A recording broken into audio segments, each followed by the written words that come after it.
नमस्कार दोस्तों, मेरे सभी मित्रों, आज का नमस्ते स्वीकार करें। आज के एपिसोड में मेरी कहानी मेरी जुबानी 12 जून 2025 को केवल मेरी आवाज़ आप सुनेंगे। आज मैं एक नए ढंग से वीडियो बनाना चाहता हूँ जिसमें फ्रंट कैमरे का यूज़ नहीं करूँगा, केवल बैक कैमरे का यूज़ करूँगा। और फिर देखते हैं आज का एपिसोड कैसा होता है। अगर अच्छा लगेगा तो शेयर करेंगे, नहीं अच्छा लगेगा तो आप अपने अकाउंट से इसको हटा देंगे। मेरे अकाउंट में तो ये पड़ा ही रहेगा। तो चलिए आज का सफ़र शुरू करते हैं। आज मुझे याद आ गया वो 1996 का साल होगा। मेरे जीवन के कुछ ऐसे पल जो कि मैं 1986 के बाद 10 साल का जो गैप है, उस गैप में मैंने बहुत कुछ किया और उसमें से ही एक कहानी मैं आज शेयर कर रहा हूँ। 96 का साल इसलिए बता रहा हूँ कि मेरे दोनों बच्चे सोनल और मोनल, उनका जन्म हो चुका था। मैं कंप्यूटर सेंटर शुरू कर चुका था, कंप्यूटर एकेडमी। और मुझे याद तो नहीं है, लेकिन उस समय जो मॉनिटर हुआ करते थे, सीआरटी मॉनिटर हुआ करते थे, बड़े बड़े मॉनिटर हुआ करते थे। और मेरे बच्चे अभी जस्ट थोड़ा सा बोलना सीखे थे। मैं उनके लिए अपने ब्लैक एंड वाइट हुआ करता था उस समय मॉनिटर, और उस मॉनिटर के ऊपर कीबोर्ड लगा के मैंने वो सॉफ्टवेयर बिल्कुल ही याद नहीं है, याद आएगा तो फिर कभी अगले एपिसोड में बताऊंगा। और ABCD ऐसा करके हम अपने कीबोर्ड पे टाइप करते थे।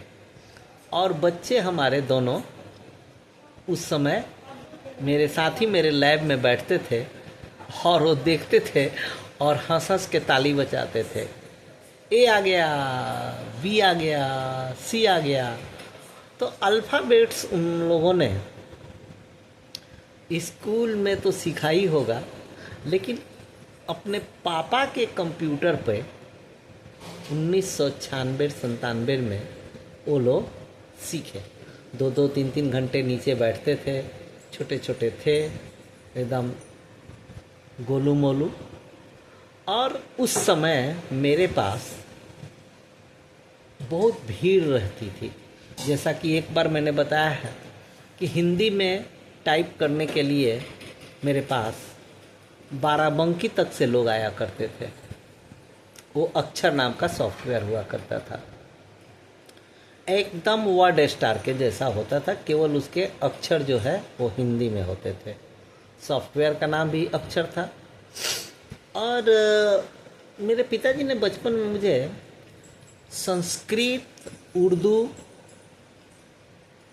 दोनों सिखाया। इन भाषाओं को सीखने से कंप्यूटर में बहुत ही फ़ायदा हुआ। कंप्यूटर जो है, भारतीय भाषाओं की जननी संस्कृत है। और संस्कृत अगर आप अच्छी तरह जानते हैं तो किसी भी भाषा पे आप नियंत्रण कर सकते हैं।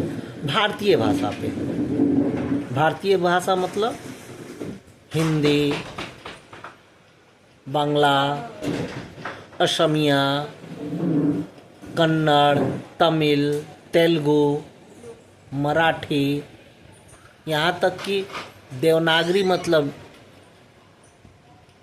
सभी देवनागरी, नेपाली भी देवनागरी में ही लिखी जाती है, मराठी भी देवनागरी में लिखी जाती है। इन सारी भाषाओं को आप अपना बना सकते हैं अगर आप चाहें तो। केवल लिपि का अंतर होता है, बाकी सारे भाषाओं की मातृभाषा संस्कृत है।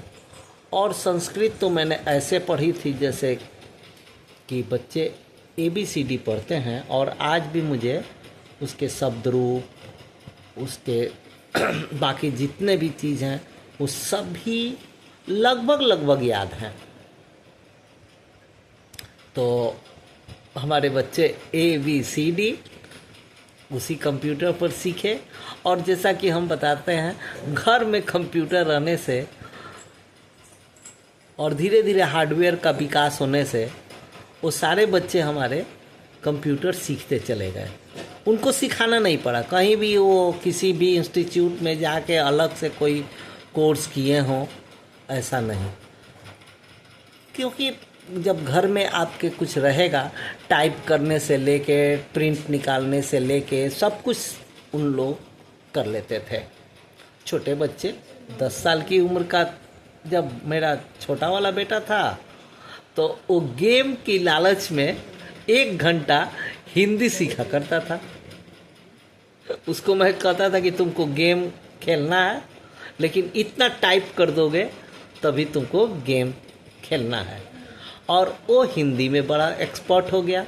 आज मास्टर ऑफ कंप्यूटर एप्लीकेशन का कोर्स करके अच्छा कर रहा है।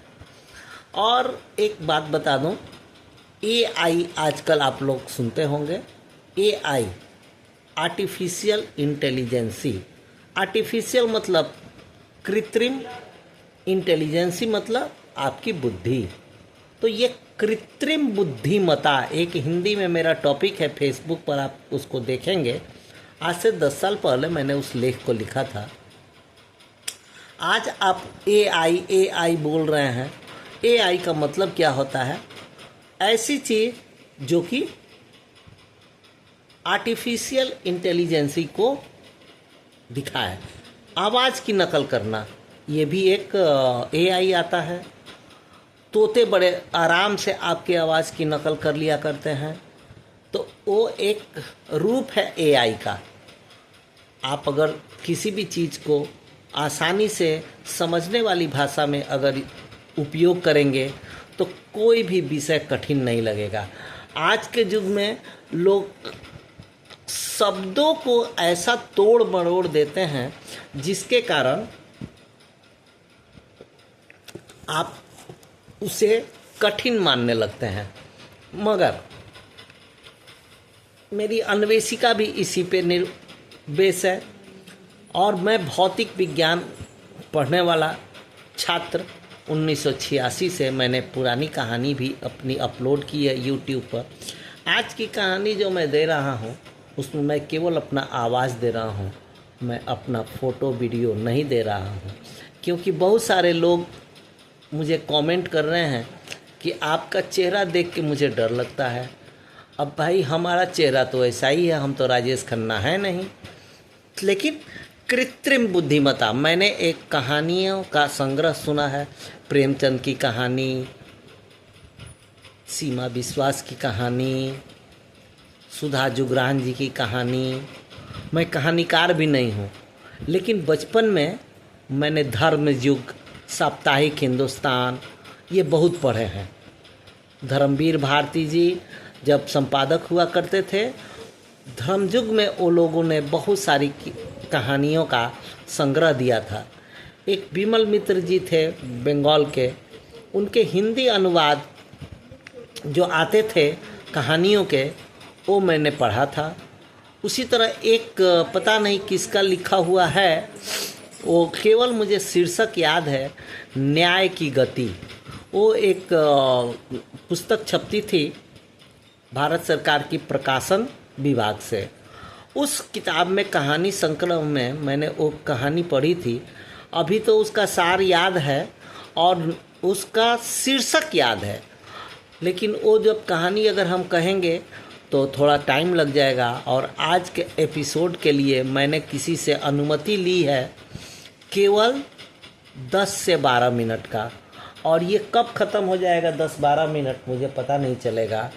और कम से कम जो लोग भी फेसबुक, इंस्टाग्राम या फिर यूट्यूब या फिर इंटरनेट के शौकीन हैं, कृपया साहित्य को ज़रूर पढ़ते रहें। प्रेमचंद की कहानियाँ पढ़ेंगे तो आपको 1935 के पहले का भारत पता चलेगा।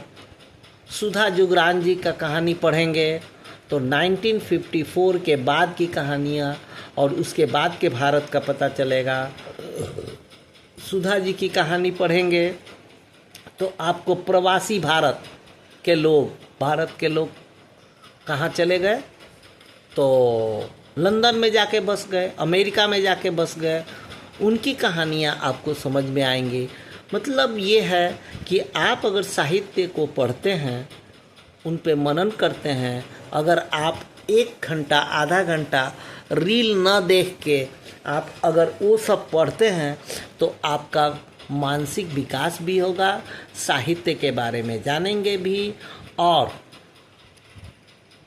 1-2 लोग तो बहुत अच्छे, महादेवी वर्मा, उनकी कहानी पढ़ें, वो जीवन की सच्चाइयों पे उनकी कहानियाँ हैं। उनकी गिलहरी वाली कहानी, उनकी हिरन वाली कहानी, ये अगर आप पढ़ते हैं तो आपको कितना अच्छा लगेगा ये आप समझेंगे। मैं कहूँगा तो आप उसको नहीं समझेंगे। मेरे घर में भी एक है, मेरा पेट, जो मेरी बात एकदम समझता है। और पहले मैं नहीं जानता था कि इतना बात कोई पेट समझ सकता है। जैसे कि प्रेमचंद की एक कहानी है, पूस की रात। उसमें एक कुत्ता है जो अपनी मालिक की बात कूं कूं करके समझ जाता है। ठंडा होता है तो वो कैसे उनको बचाना है, कैसे नीलगाय से बचाना है, कैसे क्या क्या करना है, वो सारी चीज़ें समझता है। 2 बैलों की कथा, मैंने 2 बैल जो हैं, आप बैल अगर पालते हैं तो वो बैल भी आपकी बात को जानते हैं, समझते हैं, कैसे बिहेव करते हैं। आप अगर ठीक से देखेंगे तो आपके घर की बिल्ली, आपके घर का कुत्ता, आपके घर की गिलहरी, आपके घर में के आसपास घूमने वाले कौवे, ये सभी आपको अपने लगेंगे। और आप कम से कम जो हमारे भौतिकी विषय है उसमें आइए, ध्वनि आप वो सुने। कुछ ध्वनियाँ अच्छी लगती हैं, कुछ ध्वनियाँ शोर का रूप ले लेती हैं, जिससे लोगों को परेशानी होती है। शोर नहीं तोड़, एक गाना है, बहुत अच्छा गाना है, शोर नहीं तोड़। तो वो गाना सुनिए, आपको बहुत अच्छा लगेगा। आनंद फिल्म के गाने सुनिए, आपको बहुत अच्छा लगेगा। जीवन की कुछ सच्चाइयाँ आपके अंदर में ही हैं। आज का एपिसोड में हम ये केवल कहना चाहते हैं कि बचपन में अगर आप किसी को अच्छी शिक्षा दे देंगे तो वो बड़े होकर भी उसके दिमाग में वो पड़ी रहेगी। और ये बड़े बड़े जो इंस्टीट्यूट आजकल ऑनलाइन पैसे ठग लेते हैं, PW, बायजू, फिटजी कोचिंग के नाम पर ये लोग ठग रहे हैं। और एक बार आप इंक्वायरी करके देखें गूगल में, दूसरे दिन से उस रिलेटेड आपके पास फ़ोन आने लगेंगे। आप LLM करना है, आप लिख दीजिए, चाहे आप अनपढ़ भी हों, आपको LLM कराने वाले बहुत सारे इंस्टीट्यूट मिल जाएंगे। आप अगर MBA ऑनलाइन लिख देंगे, बहुत सारे इंस्टीट्यूट आपको अप्रोच करने लगेंगे कि भैया आपने ये किया था। आजकल एक बड़ा अच्छा स्कैम चला हुआ है।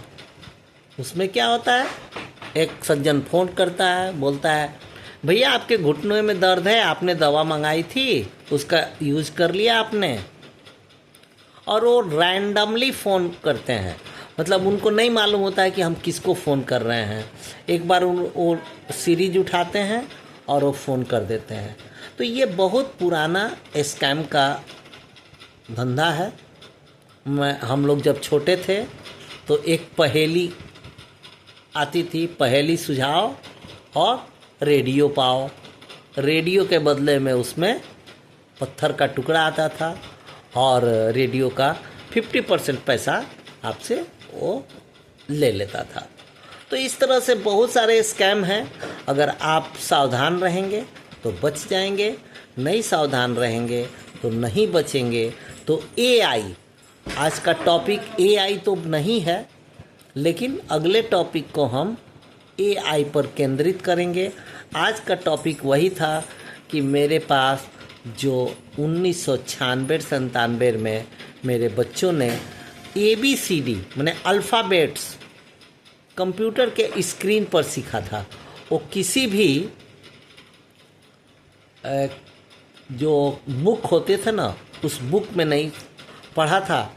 ABCD ऐसा करके वो कीबोर्ड पर टाइप करते थे और पटाख से वो मोबाइल मॉनिटर पे आ जाया करता था। CRT मॉनिटर हो, वाइट रंग का, ब्लैक एंड वाइट ही हुआ करता था, कलर भी नहीं होता था। कलर मॉनिटर बहुत बाद में आए, उसके बाद लैपटॉप आ गया, CRT के बाद LED मॉनिटर आ गया, LCD मॉनिटर आ गया। इस तरह से विकास होते गए और अब तो कुछ नहीं, अब तो आपका टच मॉनिटर है, आप अपने घर में उसको रख सकते हैं। आप पाम टॉप कंप्यूटर हो गया है, लैपटॉप को तो छोड़ दीजिए, अभी पाम टॉप कंप्यूटर आप यूज़ करते हैं। 1.5 लाख का एप्पल का मोबाइल भी आज सस्ता लोगों को लगने लगा है। लेकिन क्या होता है उसमें? कम्युनिकेशन, आप किसी से बातचीत करते हैं और कम्युनिकेट करते हैं किसी से। आज का ही युग नहीं, हम लोग तो छोटे थे तब भी अगर किसी को पता लगाना होता था तो गांव के नाम से पता चल जाता था कि इस गांव में कितने लोग हैं, कौन कौन कहाँ है, कौन चोर है, कौन अच्छे लोग हैं। ये सारी बातें पहले भी पता चल जाती थी। आज तो कहते हैं कि इतना इलेक्ट्रॉनिक पावर बढ़ गया है, बढ़ा है, बहुत बढ़ गया है। बहुत सारे केसेस आसान हो गए हैं इलेक्ट्रॉनिक मीडिया आने के बाद। लेकिन इलेक्ट्रॉनिक मीडिया नहीं था तो क्या ऐसा नहीं होता था? हम लोगों ने ये भी देखा है, विविध भारती है और अमीर सुबानी का आवाज़ में हम लोग सुनते थे रेडियो सोइलॉन से। जब उनके बिना का गीतमाला आती थी, पूरा भारत ही नहीं पूरा देश के हिंदी जानने वाले लोग उस बिना का गीतमाला का इतने फ़ैन थे। और अमीर सुबानी की आवाज़, आज तक उनका चेहरा बहुत लोगों ने नहीं देखा था। जब ये टीवी वगैरह आ गए उसके बाद उनको लोगों ने देखा। तो अमीर सुबानी जी की आवाज़ आज भी हम लोगों के ज़हन में है। आप इंटरनेट पे जाएं, उनके बिना का गीतमाला, पुराने बिना का गीतमाला को सुने और इंजॉय करें। आज का एपिसोड मैं यहीं ख़त्म करता हूँ, क्योंकि इससे ज़्यादा की इजाज़त मुझे नहीं है। धन्यवाद। जय श्री राम, राधे राधे। और 10 बज रहे हैं रात, आप भी सो जाएं और मैं भी सो जाता हूँ। देखेंगे, हो सके तो आज, नहीं तो कल इसको हम YouTube पर डाल ही देंगे। और फिर अगला कृत्रिम बुद्धिमत्ता AI का उपयोग करने के लिए बताएंगे कि कैसे आप उसका उपयोग अपने जीवन में कर सकते हैं। राधे राधे।